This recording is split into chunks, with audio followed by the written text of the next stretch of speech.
Welcome to another Good e-reader video comparison. This is Marcus. This is Nick. Today we're going to compare the Apple iPad 1 versus The Apple iPad 2. So before we kind of show off all the hardware differences, Nick is going to give you some of the internal differences. Let's do this. All right. So they both have a 9.7-inch or 25 centimeter multi-touch display. They both have 1024 by 768 pixels. So their screens are exactly the same size, exactly the same resolution. Right. On the left, you have a 1 gigahertz Apple A4 processor. On the right, you have the same 1 gigahertz, but this is a dual-core Apple A5 processor, so you get two of them on this one. The Apple iPad 1 has 256 MB RAM, whereas the Apple iPad 2 is upgraded with 512. They both have fixed capacities of 16, 32, or 64 gigs. You cannot upgrade this unless you buy the highest prefixed amount of gigabytes in your device. If you have the 16, you cannot upgrade the 16 to there's no larger. expandable memory. There's Absolutely no not. SD No. ports, micro SD, not even a USB port Exactly. to be able to load things in like that. The Wi-Fi versions both have Wi-Fi. The Wi-Fi and 3G versions both have Wi-Fi and 3G. They all have Bluetooth. The Apple iPad 1 has an accelerometer, ambient light sensor, magnetometer, or magnetometer. I'm not really sure how to say that, truthfully. Whereas the Apple iPad 2 has more of an upgraded accelerometer, which is a gyroscope. It's just basically a more advanced accelerometer that works off of the Earth's gravitational pull and all that, so it's better suited for orientation. They both have the same iOS. They're sitting at 4.3 for the operating system. They both have the same amount of battery life if you have the same thing going on each one. The Apple iPad 2 is about 80 grams lighter, or about 0.2 pounds lighter than the Apple iPad 1. Right, so the iPad 2 is about 1.3 pounds, and the iPad 1 is 1.5 pounds. Exactly. The dimensions on the Apple iPad 1 are 9.56 wide, 7.47 long, and 0.528 of an inch. So the only real difference you get on the Apple iPad 2 is about 0.06 millimeters reduced in length. You get 0.1 millimeters reduced in width. So they're very similar width and length. Now the big difference comes with the thickness. This is about 13 millimeters thick. This is only about 8.8. So you do get a far greater thickness reduction. Right, and let's just devices. put this to video because we can quote the numbers, but nothing like Grab that putting with video. your hand. So look how slim and trim the Apple iPad 2 is on your right here versus the iPad 1 on the left. So on the iPad 1, you get this flat shoulder here. Very flat. That's where the speakers are located on the bottom there. We'll show you that later. And whereas this one is fully rounded, so It's like curved. yeah, so all the buttons are kind of on the back in a way. Right, so let's just show them side by side here with... A lot of the hardware really hasn't changed. We saw some interesting statistics come the week of the sales. A rumor has it that the iPad 2 sold 1 million units in the first weekend. 60% of the people that bought the iPad 2 had the iPad 1, and 40% of the people that bought the iPad 2 have never had a tablet before, or they have never had the iPad 1 before. So you can definitely see the differences. Let's look on the top. And as I mentioned, the buttons are almost on the back here because you don't really have any bind to work so with. this is flat, whereas this is curved to a point. Yeah. And it is noticeably lighter, and Yes. it is easier to hold for longer Definitely. periods of time. You can see that hardware-wise, they both have the same type of specs. You have Headphone jack. headphone jack here. You have the power buttons. On the sides, this is where you would mute or lock your orientation, your volume buttons. on the top here, this is where you have the proprietary Apple USB connector, so you can transfer videos, pictures, media, ebooks from your PC to your iPad 1 or 2. You notice here that the speakers are on The side. right, whereas the iPad 2 speakers are almost on the back. It's And almost pushing. Let's throw this on the screen so you guys can see this. So this is almost pushing the sound to the reverse side of videos, games, pictures, audiobooks, everything. So that's a big disagreement I had with the Apple iPad 2, whereas the 1 has them right on the side, so that's more towards what you're doing. Right. So let's say that you're lying on your bed, lying on your couch, and you are having your iPad, you're playing with it, right? So if you have it like this, the volume is actually coming out of the side. Yes. Whereas with the iPad 2, if you have it lying down, the volume is actually being muffled by the iPad 2 lying down. Exactly. And this also takes an effect as if you're holding it in portrait mode. If you're holding it like normal, your hands are actually muffling it. So if I'm holding it like how I'd hold it, my thumb is actually covering the speaker.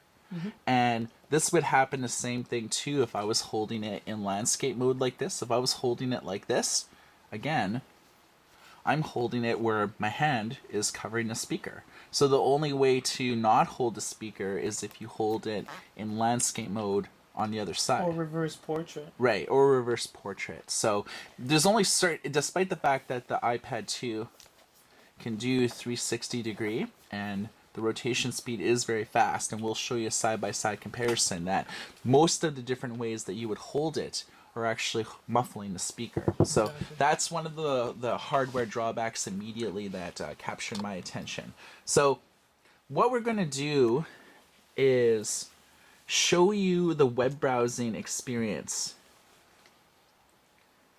Now, often we show typing experiences, but typing we've noticed on the iPad 1 or 2 is virtually the same. Exactly. So what we're going to instead do is we're on the same Wi-Fi connection, and what we're going to do is click on an article here and see how fast it loads, just to give you a sense on the loading speed. So on 3, 1, 2, 3.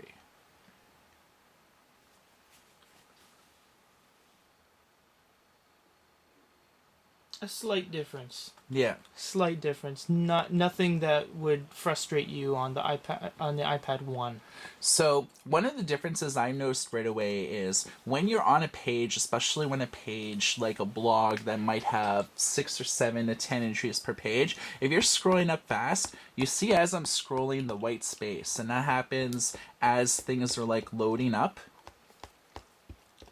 So let's go back to just the home page really quickly.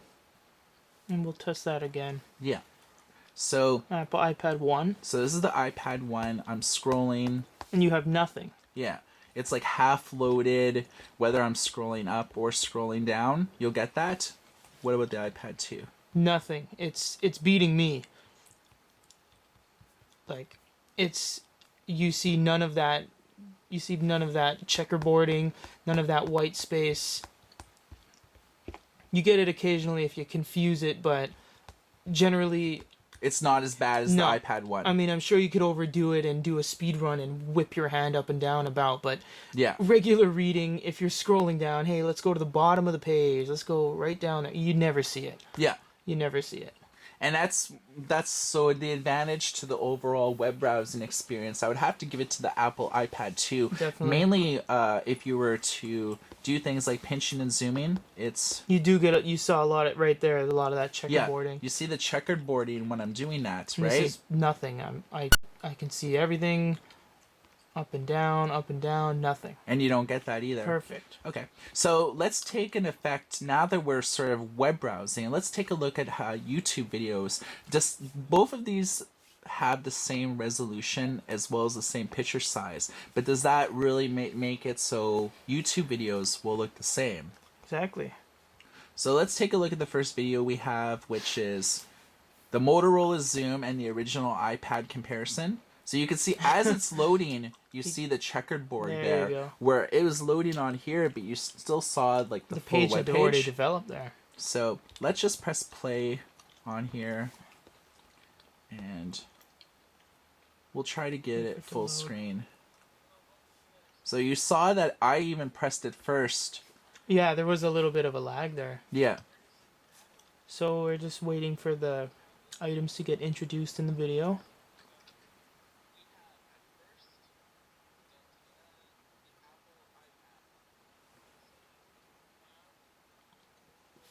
So I can't really Oh, tell. I can't really tell at all. It looks almost identical. Yeah. And I think that's mainly the fact that The screen has just carried over onto the iPad too. So I would say for YouTube viewing, they're both relatively the same as far as a smooth video experience. And so saying that, it is harder to get your hands on the original iPad as Apple's discontinued them. Exactly. So you can't really buy them online through Apple anymore. You might be able to find some at your local Best Buy or... There's bound to be plenty laying around. Right. eBay, Amazon, all that. Gray markets, Yes. like eBay, you might be able to find them. So if you're looking to pick up the original iPad for cheaper than it would cost new, with the advent of the new technology, you might be able to find yourself getting a good deal. So if YouTube watching is your thing, there's really no great leap or change between them all. None at all.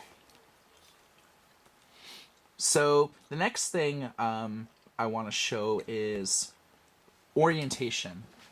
Do these really change? I don't think this is going to be any different between landscape and horizontal mode, because don't forget the iPad 2 is there. It's billed as having a gyroscope. That is true. Whereas the original iPad only has an accelerometer. So on 3, we're gonna just change it from landscape to portrait mode. And I had my orientation. You have your locked. orientation locked. Let's try this again.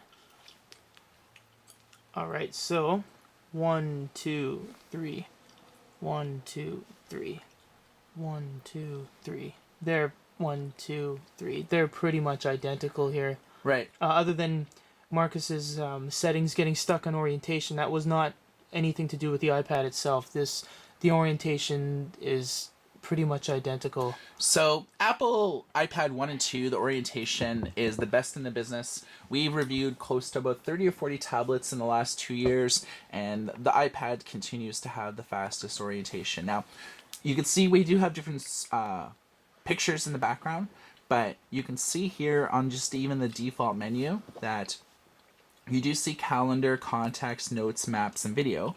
You also see YouTube, iTunes, App Store, settings, and a Game Center. And the Game Center is a new addition with the newer version of iOS, and it basically allows multiplayer gaming. But you also see a lot of new stock applications. Now, all of this came with the iPad 2 right out of the box. So you have FaceTime, which basically allows you to take advantage of the front-facing camera. So you can talk to people in real time that have an iPad 2 as well, or if they have an iPhone and a FaceTime account. You also have camera, which activates the rear camera, and basically these new apps on your home screen are mostly because of the fact that the iPad 2 has front and rear facing cameras, whereas the iPad 1 does not. Right, so we're just going to play a little bit of video that we had here on iPad 2, and this is what we filmed really quickly with the iPad 1 and the Motorola Zoom, just to give you a... we're shaking our hands just to give you a sense if it's motion, if you're getting any type of artifacting or blurring or anything like that. In the future, we're going to do some outdoor shooting and things like that, but we just wanted to show you how actual video looked shooting this directly. So you can see that it doesn't look too bad at all. You also saw a new application here called Photo Booth, which if you put your hand over here, you can kind of see that I get the X-ray effect. That's creepy. Yeah. You can do the one finger thing here. And it's splitting into two. Okay, that's scary. But yeah, I mean, thermal capture, kaleidoscope. So you have different effects, and this is coming with the stock iPad, so... You'll notice that it's really picking up the studio lamps here. Yeah. In terms of the heat. Look at that. Yeah. They also are very hot. So yeah, I mean, those are some new applications that you're going to see. There is also a few different settings that change in order for you to be able to manage your internals. The one benefit on the iPad 2 is with the added core processor, it really makes games like Rage HD look a lot better. Now, we're not going to play the same game head to head, but because on the iPad 1, it was actually glitching a fair amount. But you can see that with a very... This is pretty well like on one of the highest quality games that you can play. And you can see that we do have videos open. We have multiple websites open, YouTube videos open. There's no lag at all. So hopefully this is a precursor of things to come where tablet gaming developers can say that most tablets now, if you look at the iPad 2, the Motorola Zoom, other devices like that, you can say, hey, you know, most of these tablets have dual core processors. They have between 512 and 1 gig of RAM. So there have been quite a few games lately coming out that really look good on tablets, whether you're using Android or the iOS. So we're really hoping that the gaming experience on tablets really evolve over 2011 this year, and even going into 2012. We've seen the rise of games like, of course, like Angry Birds, where these are more or less the really sort of popular games right now. They're low process games. You can play them just as easy on a really crappy smartphone as you can kind of play like on a tablet computer. So these sort of games, the technology is not really huge or anything like that. It doesn't really come into play. Whereas games like Rage certainly do.